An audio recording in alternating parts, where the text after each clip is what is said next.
नमस्कार दोस्तों, आज हम लोग इस वीडियो में महाकाव्य, पुरुषार्थ, संस्कार, विवाह, 16 संस्कार और वेदांग जैसे महत्वपूर्ण टॉपिक पर इसमें हम लोग पढ़ेंगे। वीडियो को अंत तक देखिएगा दोस्तों, इसमें ऐसे महत्वपूर्ण सभी क्वेश्चन मिलेंगे जिनसे ये एग्ज़ाम में पूछे जाते हैं। चलिए दोस्तों, वीडियो को प्रारंभ करते हैं और उन सभी महत्वपूर्ण बातों को जानते हैं। पहला है दोस्तों, स्क्रीन पर आपको दिख रहा है महाकाव्य। ध्यान दीजिए साथियों, महाकाव्य काल। महाकाव्य में दो महत्वपूर्ण आते हैं, जैसे रामायण और महाभारत, इन्हें महाकाव्य कहा गया है। महाकाव्य काल से क्या तात्पर्य है दोस्तों? तो रामायण और महाभारत के समय से ये संबंधित महाकाव्य है। रामायण को आदि काव्य कहा जाता है साथियों, जिसकी रचना वाल्मीकि ने की थी और वाल्मीकि को आदि कवि भी कहा जाता है। ध्यान दीजिए साथियों, रामायण आदि काव्य और इसकी रचनाकार वाल्मीकि जो है आदि कवि कहे गए हैं। वाल्मीकि कृत रामायण में कुल कितने कांड थे? तो ध्यान दीजिए साथियों, कभी कभी क्वेश्चन पूछ लिया जाता है तो कितने कांड रामायण में है? तो रामायण में 7 कांड हैं।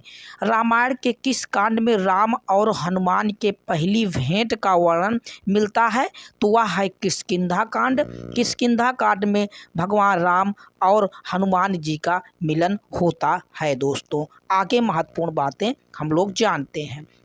रामायण के 7 कांडों के नाम भी आप याद रख लें साथियों, आपको ये जानकारी होनी चाहिए। तो आप ध्यान दीजिए, पहला है दोस्तों, अयोध्या में रहते हैं भगवान राम, वहीं उनका बाल कांड चलता है। उसके बाद वहीं पर अयोध्या कांड, फिर वहाँ से जब वो उनको जंगल जाना पड़ता है तो अरण्यक कांड शुरू हो जाता है। जब वो भगवान हनुमान जी से या बंदर सेना से मिलते हैं सुग्रीव से दोस्तों, तब उन्होंने किष्किंधा कांड होता है, माता सीता को खोजते हुए जब आगे बढ़े। और जब वो समुद्र तट पर पहुंच जाते हैं बंदर सेना लेकर, तब वहीं से सुंदर कांड प्रारंभ होता है साथियों। और लंका में युद्ध करते हैं और वहां पर युद्ध क्षेत्र तो लंका कांड होता है। और लास्ट में जब वहां से अयोध्या की तरफ आते हैं साथियों, तब उत्तर कांड होता है। तो ये 7 कांड हैं रामायण के, जिनके बारे में आप नाम इनके याद रख सकते हैं दोस्तों। विंटरनित्ज के अनुसार रामायण की रचना की गई थी। ध्यान दीजिए, ये इनके अनुसार कहा जाता है कि रामायण की रचना ईसा पूर्व 4वीं शताब्दी में रामायण की रचना की गई है। रामायण के कितने हजार श्लोकों का संग्रह है? तो 24,000 या चतुर्विंशति सहस्त्री संहिता इसे कहा जाता है। तो 24,000 श्लोकों की संग्रह रामायण में की गई है। आगे महत्वपूर्ण बातें और हम लोग जानते हैं। महाभारत के बारे में देखें साथियों, तो महाभारत का रचना काल कब माना जाता है? तो 4वीं शताब्दी ईसा पूर्व इसका भी महाभारत के रचनाकार माना जाता है, 400 BC। ध्यान दीजिए साथियों, 4वीं शताब्दी मतलब 400 BC में इसका भारत का रचनाकाल महाभारत का रचनाकाल माना जाता है। महाभारत में कुल कितने श्लोकों का संग्रह किया गया है? तो 1 लाख मतलब 7 सहस्त्र संहिता इसे कहा गया है। महाभारत का मूल नाम क्या है? बहुत इंपॉर्टेंट क्वेश्चन, डबल स्टार साथियों लगा लें, कई बार ये पूछा गया है कि किस रचना को जय संहिता कहा गया है, या महाभारत का दूसरा नाम क्या है, या मूल नाम क्या है साथियों? तो जय संहिता महाभारत का मूल नाम है। आप इसको जरूर याद रख लें, इन पे क्वेश्चन ये बन जाता है। आगे हम लोग महत्वपूर्ण बातों को जानते हैं दोस्तों। आगे महत्वपूर्ण बात ये है दोस्तों कि महाभारत में किस 5 गणतंत्रात्मक राज्यों का उल्लेख किया गया? तो 5 गणतंत्रात्मक राज्य, जैसे अंधक, वृष्णि, यादव, कुकुर तथा भोज, ये महत्वपूर्ण 5 गणतंत्रात्मक राज्य थे। अंधक, वृष्णि, यादव, कुकुर तथा भोज गणतंत्रात्मक राज्यों के संघ के अध्यक्ष किसे बनाया गया था? तो भगवान कृष्ण इसके इन सभी महत्वपूर्ण गणराज्य के अध्यक्ष थे। शूद्र सेवकों का भरण पोषण करना द्विज का कर्तव्य है। इस कथन का उल्लेख कहाँ पर मिलता है? तो शांति पर्व महाभारत। ध्यान दीजिए साथियों, एक बार क्वेश्चन ये पूछा गया है कि गायत्री मंत्र पूछा गया है कि भगवत गीता कहाँ से लिया गया है? तो शांति पर्व, महाभारत के शांति पर्व से ही भगवत गीता लिया गया है दोस्तों।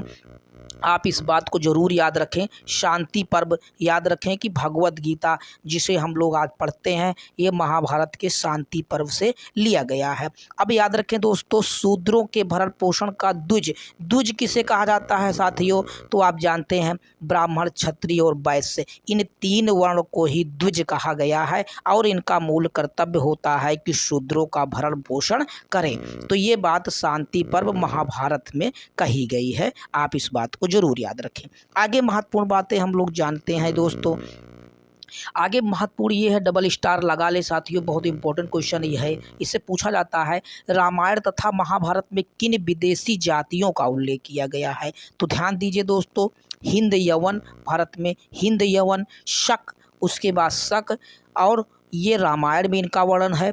यवन, ध्यान दीजिए दोस्तों, यवन, शक, किरात, पहलव और हूण, इनका महाभारत में वर्णन मिलता है। तो पहलव, हूण और किरात का इसमें महाभारत में, बाकी यवन और शक रामायण और महाभारत दोनों में इनका मिलता है। ये विदेशी आक्रमणकारी जातियां थी। महाभारत में द्रौपदी को क्या कहा गया है? तो महाभारत को द्रौपदी को पंडिता कहा गया है, नाम याद रखें। महाभारत से प्राप्त व्यवसायियों की सूची दोस्तों, इस समय व्यवसायी कौन कौन से थे? तो आप याद रखें, कुछ महत्वपूर्ण है, जैसे स्वर्णकार, लौहकार, बढ़ई, खनक, कुंभकार, चर्मकार, रजक और सौंडिक, तंतुआय, कंबलकार, वैद्य, मालाकार और नैति, ये महत्वपूर्ण व्यवसायिक लोग थे। इनके भी नाम आप याद रख सकते हैं। आगे महत्वपूर्ण है दोस्तों, महाभारत काल में किन देशों के साथ भारत का व्यापार होता था? महत्वपूर्ण टॉपिक है, डबल स्टार लगाएं दोस्तों कि महाभारत के समय कहाँ कहाँ से। तो आप याद रखें, कंबोज, गंधार, सिंध, प्राग्ज्योतिष, असम कहा गया दोस्तों, असम को प्राचीन में प्राग्ज्योतिष कहा गया है, नाम याद रखेंगे। विंध्य प्रदेश जानते ही हैं आप, चीन और बाहली, चीन भारत से विदेशी थे, इनके साथ भी भारत का महाभारत काल में व्यापार होता था। आगे महत्वपूर्ण बातें पढ़ते थे, ये रहे दोस्तों। अब हम लोग आश्रम व्यवस्था के बारे में जानेंगे दोस्तों। भारत में आश्रम व्यवस्था फेमस थी, आज भी उनके तो उनसे कौन कौन से साक्ष्य आपको मिलेंगे, तो महत्वपूर्ण बातें आप जान लें। आश्रम शब्द का उत्पत्ति श्रम धातु से हुआ है, जिसका अर्थ होता है परिश्रम या प्रयास करना। सर्वप्रथम 3 आश्रमों का उल्लेख छंदोग उपनिषद में मिलता है। 4 आश्रमों का उल्लेख ज्वालो उपनिषद में मिलता है। किस संस्कार के संपन्न होने के उपरांत व्यक्ति ब्रह्मचर्य आश्रम में प्रवेश करता है? तो उपनयन संस्कार हो जाने के बाद दोस्तों व्यक्ति शिक्षा के लिए ब्रह्मचर्य आश्रम को ग्रहण कर लेता है। तो 4 आश्रम महत्वपूर्ण होते हैं, उन 4 आश्रमों के बारे में आप यहाँ पर जान लेंगे दोस्तों, कौन कौन से हैं। तो ध्यान दीजिए साथियों, 4 आश्रमों का विधान किसके लिए किया गया है? तो द्विज के लिए किया गया है। तो अभी आपको हमने बताया कि ब्राह्मण, क्षत्रिय और वैश्य, इन्हीं को द्विज कहा जाता था। ये 4 आश्रम इन्हीं के लिए बनाए गए थे। अब 4 आश्रम के नाम आप याद रख लें दोस्तों। पहला है ब्रह्मचर्य आश्रम, जिसका समय आप 0 से 25 वर्ष के समय को ब्रह्मचर्य है। दूसरा गृहस्थ जीवन, जब आप ये शिक्षा ग्रहण करके घर की तरफ आते हैं तो 26 से 50 साल की उम्र तक आप गृहस्थ जीवन करते हैं। उसके बाद फिर आप वानप्रस्थ की तरफ प्रस्थान करते हैं। 51 और 75 साल तक आप वानप्रस्थ जीवन में रहते हैं। फिर उसके बाद संन्यास जीवन आप ग्रहण कर लेते हैं। 76 और 100 साल की उम्र के बाद आपको मोक्ष प्राप्ति के लिए संन्यास आश्रम मिल जाता है। तो ये महत्वपूर्ण आश्रम थे, जैसे ब्रह्मचर्य आश्रम, गृहस्थ आश्रम, वानप्रस्थ आश्रम और संन्यास आश्रम, नाम याद रख लें दोस्तों। 4 आश्रम भारत में विधान किए गए हैं द्विजों के लिए। आगे महत्वपूर्ण बातें हम लोग जानते हैं। आगे है दोस्तों पुरुषार्थ। पुरुषार्थ कितने हैं दोस्तों? तो कई बार आपको ये महत्वपूर्ण बातें जाननी चाहिए। भारतीय इतिहास में पुरुषार्थ की कल्पना की गई है। हिंदू धर्म ग्रंथों में कितने पुरुषार्थ बताए गए दोस्तों? तो 4 पुरुषार्थ बताए गए हैं। 4 पुरुषार्थों में जैसे है धर्म है, अर्थ है, काम है और मोक्ष है। मानव जीवन का ये महत्वपूर्ण 4 पुरुषार्थ हैं दोस्तों, जिन्हें धर्म, अर्थ, काम और मोक्ष महत्वपूर्ण है। पुरुषार्थों का क्या उद्देश्य है दोस्तों? तो भारत में भौतिक तथा आध्यात्मिक, मनुष्य के भौतिक तथा आध्यात्मिक सुखों के बीच सामंजस्य स्थापित करने के लिए इन पुरुषार्थों की कल्पना की गई है। तो भौतिक और आध्यात्मिक सुख जैसे मानव को मिले, इसीलिए इन पुरुषार्थों को बनाया गया है। आगे महत्वपूर्ण बातें हम लोग जानते हैं दोस्तों। आगे महत्वपूर्ण बात यह है दोस्तों कि अर्थ तथा काम ये पुरुषार्थ महत्वपूर्ण है। अर्थ और काम ये पुरुषार्थ मनुष्य के भौतिक सुखों को बताते हैं दोस्तों। धर्म और मोक्ष जब हम लोग पढ़ते हैं, धर्म और मोक्ष, तो ये मनुष्य के आध्यात्मिक सुखों की ओर प्रतिनिधित्व करते हैं। तो ये महत्वपूर्ण 4 पुरुषार्थों के बारे में हम लोगों ने इसमें जाना। आगे महत्वपूर्ण बातें पढ़ते हैं वेदांग। वेदांग दोस्तों वेदों को जानने के लिए उनके अंत में जिनकी रचना हुई वेदों के बाद, वैदिक संहिता आप जानते हैं, ऋग्वेद, यजुर्वेद, सामवेद, अथर्ववेद वैदिक संहिता है। ब्राह्मण ग्रंथ है, उसके बाद आरण्यक है। उपनिषद के वेद संबंधी जिस साहित्य का विकास हुआ उसे क्या कहा गया, उसी को वेदांग कहा गया। वैदिक साहित्य का विभाजन 6 अंगों में किया गया दोस्तों, उसे कहा गया वेदांग। वेदांगों की संख्या कितनी है साथियों, कई बार पूछा गया है, तो आप याद रखें वेदांगों की संख्या 6 है। ठीक है, आगे महत्वपूर्ण बातें हम लोग जान लेते हैं। वेदांगों की संख्या में कौन कौन से वेदांग हैं साथियों, याद रखें।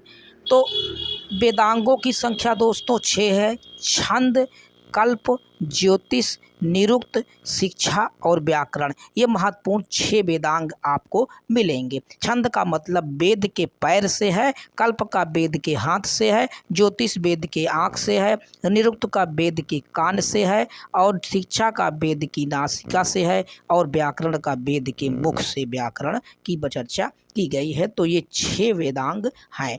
निरुक्त की रचना किसने की थी, कई बार क्वेश्चन पूछा गया है, डबल स्टार लगा लें, याद रखें साथियों। निरुक्त की रचना यास्क ने की थी, आप याद रखें। प्राचीन जो है ये निरुक्त है दोस्तों। आके हम लोग महत्वपूर्ण चीज़ें पढ़ते हैं। तो ये वेदांग हो गए साथियों। आगे महत्वपूर्ण संस्कार है। संस्कार के बारे में भी आप जान ले दोस्तों। संस्कार शब्द सम उपसर्ग पूर्वक क्री धातु से खय प्रत्यय लगाने से बनता है, जिसका शाब्दिक अर्थ होता है परिष्कार, शुद्धता और पवित्रता।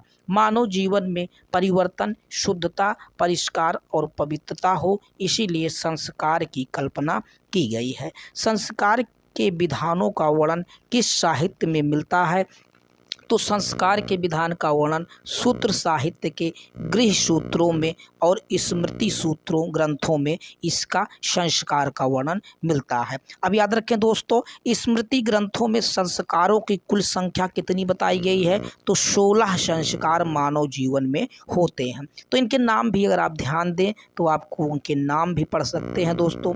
16 संस्कार स्क्रीन पर आपको दिख रहे हैं साथियों। 16 संस्कार ध्यान दीजिए मानव जीवन से संबंधित होते हैं, जैसे गर्भधान, पुंसवन, सीमंतोन्नयन, ये 3 हैं दोस्तों महत्वपूर्ण। जात कर्म, नामकरण, निष्क्रमण, अन्नप्राशन, चूड़ाकर्म, कर्णभेद, विद्या आरंभ, उपनयन, वेदारंभ, केशांत, समावर्तन, विवाह और अंत्येष्टि। तो मानव जीवन के जन्म से लेकर मृत्यु तक के महत्वपूर्ण ये 16 संस्कार बनाए गए थे। इनके महत्वपूर्ण नाम भी आप याद रख सकते हैं। आगे महत्वपूर्ण बात पढ़ते हैं दोस्तों। 16 संस्कारों में साथियों 16 संस्कारों में प्रथम संस्कार को गर्भाधान संस्कार कहा जाता है, आप याद रखेंगे। महत्वपूर्ण अब है अगला दोस्तों टॉपिक है विवाह। अब विवाह के बारे में हम लोग देख लेते हैं कितने प्रकार के विवाह की कल्पना की गई है। तो ध्यान दीजिए दोस्तों, विवाह शब्द का बी उपसर्ग पूर्वक वह धातु से बनता है, जिसका शाब्दिक क्या अर्थ होता है, वधू को वर के घर ले जाना या पहुंचाना, इसका अर्थ होता है। तो हम लोग इसमें विवाह की महत्वपूर्ण कल्पना के बारे में पढ़ेंगे। वधू को वर के घर ले जाना या पहुंचाना, इसे विवाह कहा गया है। किस सूत्र साहित्य में सर्वप्रथम 8 प्रकार के विवाह का वर्णन किया गया है, तो अस्वालयन गृह सूत्र में 8 प्रकार के विवाह का वर्णन मिलता है। अब इन 8 प्रकार के विवाहों के बारे में भी आप जान लें दोस्तों, कौन कौन से हैं उनके नाम याद कर सकते हैं। विवाह के प्रकार अब कुछ प्रशंसनीय विवाह है, कुछ अप्रशंसनीय विवाह है। तो महत्वपूर्ण जो प्रशंसा के योग्य विवाह है, तो पहला महत्वपूर्ण विवाह है ब्रह्म विवाह। इसमें कन्या का पिता वेदज्ञ एवं शीलवान को खोजकर उससे अपनी कन्या का विवाह कर देता है। तो आज के जो विवाह होते हैं साथियों, वही ब्रह्म विवाह है। अगला विवाह अगर आप देखेंगे तो कुछ जैसे दैव विवाह है। दैव विवाह में क्या होता है, इसमें कन्या का पिता एक यज्ञ का आयोजन करता है, जिसमें पुरोहित यज्ञ का अनुष्ठान विधि पूर्वक करा लेता है, उसी के साथ कन्या का विवाह कर दिया जाता था। इसे दैव विवाह कहा जाता है। अगला विवाह अगर आप याद रखेंगे, तीसरा है आर्ष विवाह। आर्ष विवाह का मतलब साथी होता है, इसमें कन्या के पिता द्वारा यज्ञ कार्य हेतु एक अथवा दो गाय के बदले अपनी कन्या का विवाह कर देता था। यह विवाह मुख्यतः पुरोहित परिवार में ही प्रचलित था, इसी को आर्ष विवाह कहा जाता है। अगला है दोस्तों प्रजापत्य विवाह, चौथा नंबर पर। इस विवाह के अंतर्गत कन्या के पिता वर को कन्या प्रदान करते हुए यह आदेश देते हैं, दोनों साथ साथ मिलकर सामाजिक और धार्मिक कर्तव्यों का निर्वाह करें, उसे प्रजापत्य विवाह कहा जाता है। अब कुछ महत्वपूर्ण विवाह हैं जो निंदनीय हैं, जिन पे विवाह निंदा के योग्य हैं दोस्तों, जैसे असुर विवाह है। इसमें कन्या के पिता अथवा उसके संबंधी धन लेकर कन्या का विवाह कर देते थे, इसे असुर विवाह। गंधर्व विवाह है, यह प्रणय विवाह है दोस्तों, जिसमें माता पिता के इच्छा के बिना वर कन्या एक दूसरे के गुणों पर अनुरक्त होकर अपना विवाह कर लेते हैं। जैसे आज के समय में लोग एक दूसरे के साथ भागकर शादी करते हैं, उन्हीं को गंधर्व विवाह कहा जाता है। बिना माता पिता के इच्छा के शादी होती है दोस्तों, उसी को गंधर्व विवाह आज के समय में कहा जाता था उस समय। अगला है दोस्तों पैशाच विवाह। यह विवाह निकृष्टम प्रकार का विवाह, सबसे निकृष्टम विवाह पैशाच विवाह कहा जाता है। इसमें वर छल या छद्म, ध्यान दीजिए दोस्तों, छल या छद्म के द्वारा कन्या के शरीर पर अधिकार कर लेता है अथवा सोई हुई अचेत पागल कन्या के साथ विवाह कर लेता है, तब इसे पैशाच विवाह कहा जाता है। अगला राक्षस विवाह है। तो ये 8 प्रकार के विवाह की कल्पना हमारे यहाँ की गई है। इसमें बलपूर्वक कन्या का अपहरण करके उसके साथ विवाह किया जाता है, तो उसे राक्षस विवाह कहा जाता है। तो ये 8 प्रकार के विवाह की कल्पना भारत में की गई है, आप याद रखेंगे। अगला कुछ महत्वपूर्ण बातें आप जान लें दोस्तों। उत्तर वैदिक काल के किस यज्ञ में 11 अथवा 25 यूप निर्मित किए गए, तो पुरुष मेध यज्ञ में इनके यूप निर्मित किए गए। अनेक वैदिक यज्ञों को दर्श में संपन्न किया जाता है। इसका संबंध किस दिन से होता है, अमावस्या के दिन होता है। यूप क्या थे दोस्तों, तो याज्ञिक स्तंभ थे, इन्हीं को यूप कहा गया है, याज्ञिक स्तंभ को। राज्याभिषेक की परंपरा कब से प्रारंभ हुई, राजा को राज्य अभिषेक करने की परंपरा उत्तर वैदिक काल में राजतंत्र दिखाई देने लगता है, तब जाके राज्य अभिषेक की परंपरा शुरू होती है दोस्तों। आगे महत्वपूर्ण बातें आप और जान लें। अगला है सुरापेय की आहुति किस वैदिक यज्ञ में किया जाता है, तो इसे सौत्रामण यज्ञ कहा जाता है। तो ये महत्वपूर्ण वीडियो में दोस्तों, जिसमें आप लोगों ने महाकाव्य के बारे में पढ़ा, संस्कार, पुरुषार्थ, विवाह और वेदांग जैसे महत्वपूर्ण टॉपिक जिन पे अलग अलग क्वेश्चन बन जाते हैं, तो इनको हम लोगों ने इस वीडियो में पढ़ा। अगला वीडियो हम लोगों का महाजनपद काल होगा, जिसमें हम लोग ऐतिहासिक स्वरूप से जो है महाजनपद काल या द्वितीय क्रांति को हम लोग पढ़ना प्रारंभ करेंगे। ठीक है दोस्तों, नेक्स्ट वीडियो में हम लोग महाजनपद काल को लेकर मिलते हैं। धन्यवाद।